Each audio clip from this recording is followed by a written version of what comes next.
Everyone I know is completely obsessed with AI right now. Like, genuinely obsessed. My LinkedIn feed is nothing but AI this, AI that. My coworkers can't shut up about ChatGPT. Hell, my mom asked me about that robot thing last week. But here's what's weird. Most of these people can barely use Excel properly. They struggle with basic automation. They've never written a line of code in their lives. Yet suddenly they're AI evangelists?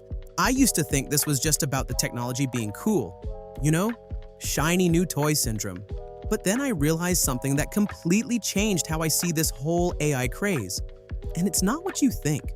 The real reason everyone's obsessed with AI has nothing to do with productivity or efficiency or making life easier. It's something way more human and way more uncomfortable. And once you see it, you can't unsee it.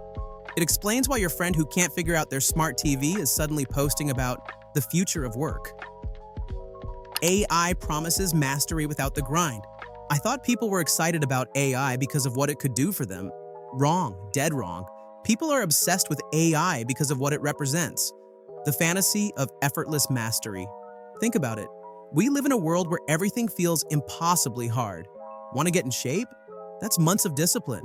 Want to learn a skill? That's years of grinding. Want to build something meaningful? That's decades of experience. But AI promises something different. It promises you can skip all that. You can have the output without the input.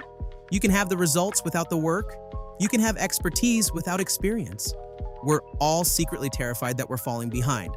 Every day there's some new thing to learn, some new skill to master, some new way the world is changing. The pace is exhausting. So when AI shows up and says, hey, you don't need to learn coding, just ask me to code for you, our brains go, finally, a shortcut. It's not just about wanting shortcuts, it's about something much deeper. We don't want smart, we want safe. The real driver behind AI obsession is learned helplessness disguised as innovation. Most of us have been conditioned to believe we can't do things. Can't code, can't design, can't write well, can't understand complex topics. We've internalized the story that certain skills are for other people. The smart people, the technical people, the creative people. So when AI comes along and says you don't need those skills anymore, it doesn't feel like progress, it feels like relief. Relief from the shame of not knowing things. Relief from the fear of being exposed as incompetent. There's actually research on this. It's called technological solutionism, the belief that complex human problems can be solved with simple technological fixes. But here's what the researchers found. People don't adopt these technologies because they work better. They adopt them because they feel safer. AI makes us feel like we can finally compete without having to admit we don't know things. It's intellectual comfort food. Instead of facing the discomfort of learning, we outsource our thinking. Instead of building real capability, we build dependency. And the tech companies, they know this. They're not selling you productivity. They're selling you the feeling of being smart without having to get smart. I realized I wasn't thinking anymore. I realized this about myself a few days ago. I was using ChatGPT to write emails, to brainstorm ideas, to basically think for me, and I felt smart, efficient, like I was leveraging technology. But then something happened. I was in a meeting where we needed to solve a real problem, not a write me an email problem, a figure out why our project is failing problem. And I froze. My brain felt mushy, like I'd forgotten how to think deeply about anything. That's when it hit me. I wasn't using AI as a tool. I was using it as a crutch. I was outsourcing the exact skills that made me valuable in the first place. Critical thinking, creative problem solving, connecting dots that aren't obvious. I started paying attention to other people using AI, and I saw the same pattern everywhere. People weren't getting smarter. They were getting more dependent. They were trading their thinking skills for convenience. And they were calling it progress. Most of them didn't even realize it was happening. They thought they were being innovative. They thought they were staying ahead of the curve. But they were actually falling behind in the most important way possible. They were losing their ability to think for themselves. How I reclaimed my brain from AI. So here's what I did and what you can do if you saw yourself in that story. First, I started what I call AI fasting. 1 day a week, no AI tools. 0. If I needed to write something, I wrote it myself. If I needed to solve a problem, I used my own brain. It was wildly uncomfortable at first, but something strange happened. My mind started to wake up again. That foggy feeling began to lift. I started having my own ideas again. Second, I changed the way I use AI.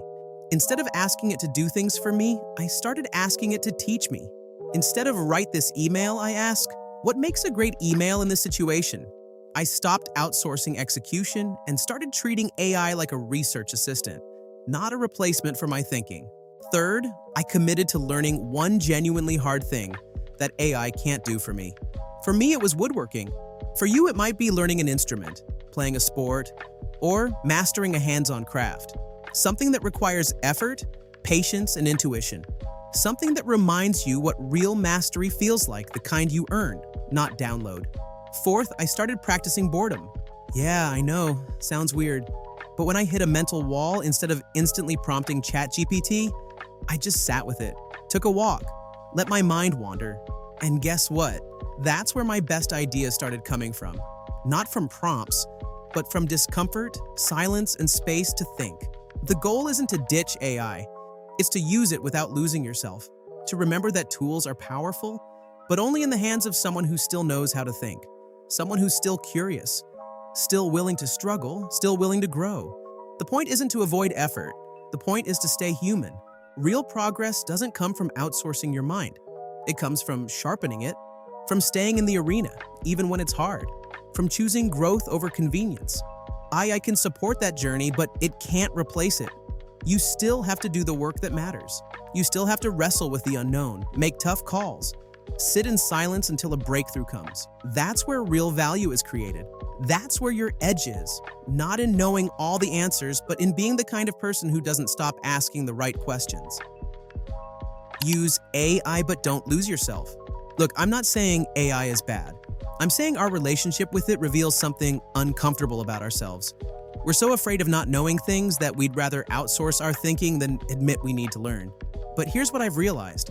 The most valuable thing you have isn't your ability to use tools, it's your ability to think, to make connections, to see patterns, to have insights that only come from wrestling with problems yourself. AI will get better, it will get faster, it will get more capable, but you know what it can't do? It can't live your life for you. It can't have your experiences. It can't develop your intuition. It can't build your wisdom. The people who win in the next decade won't be the ones who are best at prompting AI. They'll be the ones who use AI to amplify their thinking, not replace it. They'll be the ones who stay curious, who keep learning, who aren't afraid to not know things. So here's my challenge for you. The next time you reach for AI to solve a problem, pause. Ask yourself, am I using this as a tool or am I using it as a crutch? Am I getting smarter or am I getting more dependent? Comment below. What's one thing you've been letting AI do for you that you should probably learn to do yourself? And if this hit home, share it with someone who needs to hear it. Let's stay human in an AI world.